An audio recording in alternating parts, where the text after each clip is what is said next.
चंडीगढ़ में आज शिरोमणि अकाली दल की कोर कमेटी की बैठक है, लेकिन सबसे बड़ा सवाल ये है, क्या अकाली दल अपने पुराने मित्र बीजेपी के साथ हाथ मिला रहा है? हमारे साथ बात करने के लिए इस वक्त हैं दलजीत चीमा, सीधा उन्हीं से बात करते हैं। सर, काफी अटकलें लगाई जा रही हैं, ये अलायंस हो रहा है या नहीं हो रहा, या ये वक्त की बात? हमने तो पहले भी बहुत बार स्पष्ट किया है कि किसी भी लेवल के ऊपर अलायंस की कोई बात नहीं चल रही।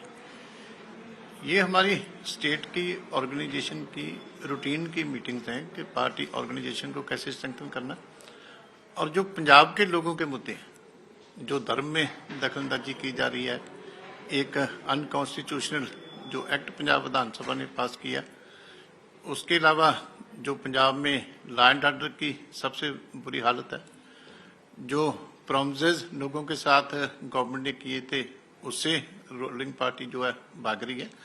तो ये जो सारे पब्लिक के इश्यूज हैं, इसके ऊपर हमारा आने वाली समय की क्या स्ट्रेटजी होगी, किस तरीके गवर्नमेंट को एक्सपोज करना है, तो ये हमारी रूटीन की ऑर्गेनाइजेशन मीटिंग। आप क्या रूल आउट कर रहे हैं? आप रूल आउट तो नहीं कर रहे हैं कि अलायंस हो सकती है या नहीं? देखिए, कोई बात ही नहीं है।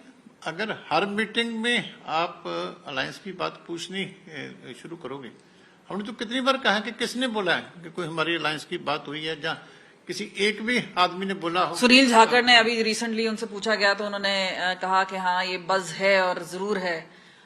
उन्होंने ये भी बातचीत की कि किस तरह से कुछ खामियां रही हैं। जैसे उन्होंने कहा कि जब फार्मर एजिटेशन वाली बात हुई, जब जिसकी वजह से आप लोग अलग हुए थे उनके साथ, तो उन्होंने कहा कि अकाली दल को ये इन्फॉर्मेशन दे देनी चाहिए थी बीजेपी को, और उसका खामियाजा बीजेपी को तो भुगतना ही पड़ा, लेकिन अकाली दल को ज्यादा भुगतना पड़ा। देखिए, वो अभी नए नए अध्यक्ष बने हैं, उनको थोड़ा टाइम अपनी पार्टी को समझने को लगेगा, तो पहले उनको अपनी पार्टी को समझने दो, क्योंकि पार्टी भी नहीं है।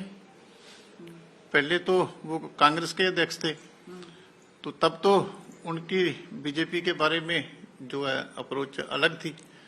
अब वो पुराना डाटा डिलीट करना है, नए सिरे से जो बीजेपी का डाटा फीड करना, तो अभी तो उनको खुद को कुछ समय लगेगा। पर उन्होंने तो मना नहीं किया अलायंस को लेकर। नहीं, अभी तो उनके अंदर जो कांग्रेस पार्टी सारी चली गई पुरानी बीजेपी के साथ, उनको अपना अलायंस करना पड़ेगा, क्योंकि अभी तो उनको भी काफी चैलेंजेस है। यहाँ तक ये अटकलें लगाई जा रही हैं। माना भी अपने इंटरव्यू में कि अभी बहुत से लोग बोलेंगे कि हु इज नील, तो वो उस अलायंस की तो बात अभी करनी बनती है। कहीं दूसरी पार्टी के साथ अलायंस की बात मेरे ख्याल अभी बहुत जल्दबाजी है। लेकिन एक और जो चीज सामने आ रही है कि एक तो उन्होंने भी मना नहीं किया, राजनाथ सिंह हैं, बाकी हैं, हमने देखा है कि किस तरह से प्रधानमंत्री मोदी हैं, प्रकाश सिंह बादल है, जब उनकी डेथ हुई थी तब भी वो आए थे। उसके बाद जब नई पार्लियामेंट की बात होती है, सारी पार्टीज ने बायकॉट किया, पर अकाली दल ने नहीं किया। तो एक संकेत सामने से पहले से ही आ रहा था कि कहीं ना कहीं दोनों में कोहेजन जो पहले वाली बात है। आप मानते हैं कि जो फार्मर एजिटेशन को लेके जब आप लोगों ने अलायंस तोड़ा था, वो बात पूरी खत्म हो चुकी है, अब नए सिरे से शुरुआत हो सकती है? नहीं, देखिए, जो बादल साहब के जाने के बाद जो जेस्चर प्राइम मिनिस्टर साहब ने दिखाया, जिस तरीके से वो खुद चल के आए, जिस तरीके से उन्होंने आर्टिकल लिखा अपने दिल से, नेशनल लेवल पे 3 दिन का शोक जो किया गया और सारी लीडरशिप आई, उसके लिए हम उनके आभारी हैं। ये रिश्ते होते हैं, हर चीज राजनीति से जुड़ी नहीं होती, और उन चीजों को हम राजनीति से जोड़ के छोटा भी नहीं करना चाहते। ये बड़ी बातें हैं जिनसे सारी राजनीति को सीखना चाहिए कि पॉलिटिकल डिफरेंसेस एक तरफ होते हैं, लेकिन कुछ पर्सनल रिश्ते भी होते हैं, कुछ कदरें कीमतें होती हैं, वो भी साथ में, वैल्यूज की भी साथ में बात चलनी चाहिए। इसलिए उन्होंने इतना अच्छा काम किया, इतना अच्छी जेस्चर दिखाई, इतनी ग्रेस दिखाई, तो हम उसको एक अलायंस से बांध के छोटा नहीं करना चाहते। वो बड़ी बात है, जो राजनाथ सिंह जी ने कहा वो भी बहुत बड़ी बात है, तो इनसे तो सीखना चाहिए। बाकी जो नए लोग राजनीति में आ रहे हैं, जो नई पार्टियां आ रही हैं, तो किस तरीके से रिश्ते होते हैं, डिफरेंसेस भी होते हैं, लेकिन पर्सनल रिश्ते भी होते हैं। ये चीजें तो सीखने के लिए होती हैं, लेकिन इनको डायरेक्ट इमीडिएटली जो है सरगर्म राजनीति से जोड़ करके छोटा नहीं करना चाहिए। ये कहा जा रहा है कि मामला कहाँ पे अटक रहा है, वो ये है कि सीट शेयरिंग किस तरह से हो। जैसे 23 असेंबली सीट्स की बात की गई और उसके बाद कहा कि 13 में से 3 बीजेपी को मिलती थी, तो ऐसा लग रहा है कि कहीं सांठ गांठ के लिए कहीं ना कहीं सीट शेयरिंग फॉर्मूला है, उसमें अड़चन आ रही है और इसी वजह से अलायंस फॉर्मेशन में देरी हो रही है। हम भी ऐसे टीवी को देखते हैं जैसे स्कोर चल रहा होता है ना, कि अब हमारी कितनी सीटें चल रही हैं, अब बीजेपी की कितनी चल रही हैं, हमें भी टीवी देख के पता चलता है, क्योंकि हकीकत में तो हमारे साथ तो मैंने बोला ना कि ऊपर से लेकर नीचे तक किसी भी लेवल पे किसी की बात नहीं हुई, लेकिन टीवी पे सारा दिन हम भी स्कोर देखते हैं कि अब हमारी कितनी सीटें रह गई, अब कितनी बढ़ गई। आप तो बिल्कुल खारिज कर रहे हैं, लेकिन क्या हरसिमरत बादल को ऑफर किया गया है कि जब कैबिनेट एक्सपेंशन होगा तो उनका नाम शामिल होगा? इस तरह का कहीं ओवरचर जो है, आप जैसे खुद बोल रहे हैं कि राजनाथ सिंह ने भी बयान दिए थे हाल ही में, तो ये सारी जो चीजें हैं ये क्या नहीं, मैं तो ये कह रहा हूँ ना कि ये सारी बातें हम टीवी चैनल्स पे देख रहे हैं कि वो मंत्री बन रहा है, दूसरा मंत्री बन रहा है, जो बन रहे हैं उनको तो नहीं मालूम। लेकिन लोकसभा में 13 की 13 सीट लड़ेंगे आप लोग?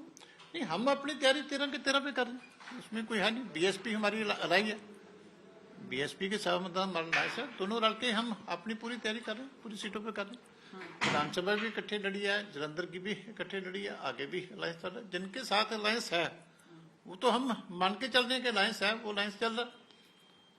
अब फ्यूचर की तो कोई ज्योतिषी बता सकता है, इसलिए मैं अननेसेसरी स्पेकुलेशन के ऊपर कोई कमेंट नहीं करना चाहता। ये जो चल रहा है इसमें कोई कहीं भी किसी लेवल पे भी पार्टी लेवल पे अधिकारित तौर पे हम बहुत बड़ी पर अगर ये ऑफर आता है, पेशकश आता है बीजेपी की तरफ से, तो अकाली दल का क्या? नहीं, अभी मैं कह रहा हूँ ना कि हाइपोथेटिकल क्वेश्चंस के ऊपर मैं रिएक्ट नहीं करना चाहता। तो ये पॉलिटिकली बातें जो है बड़ी मेच्योरिटी से होती हैं। ना तो अभी किसी की कोई ऑफर है तो ना उसको एक्सेप्ट करने का ही कोई बनता है। इसलिए आज तो जो हमारी ड्यूटी है कि ऑर्गेनाइजेशन को स्ट्रेंथन करना, वो हम जोर शोर से पूरी आज कोशिश करेंगे। सारी पार्टी आएगी, बैठेगी, जो लोगों के इशू है, बहुत इशू है। तो बड़ी बात कह रहे हैं कि ना कोई ऑफर है और ना एक्सेप्ट करने वाली कोई बात उसके बाद होती है, तो ये सामने बात आ रही है। लेकिन अगले कुछ दिनों में साफ हो जाएगा कि ये अलायंस हो रहा है या नहीं। लेकिन सब जगह जो अटकलें लगाई जा रही हैं और जिस तरह से हवा में भी बातचीत चल रही है कि किस तरह से अलायंस हो सकता है, और खासतौर पर देखा जाए तो बीजेपी और अकाली दल एक साथ काफी समय तक रहे हैं। फार्मर एजिटेशन को लेके जो एक टकराव हुआ था, जिसकी वजह से सुखबीर बादल हैं, हरसिमरत बादल हैं, उन्होंने फैसला किया और जिसके बाद अकाली दल अलग भी हो गया। लेकिन अब एक सुनहरा मौका लग रहा है, आ रहा है, क्या ये अलायंस होगा? खासतौर पे ये भी देखना होगा कि बीजेपी और अकाली दल अगर सीट शेयरिंग करते हैं तो वो फॉर्मूला क्या होगा।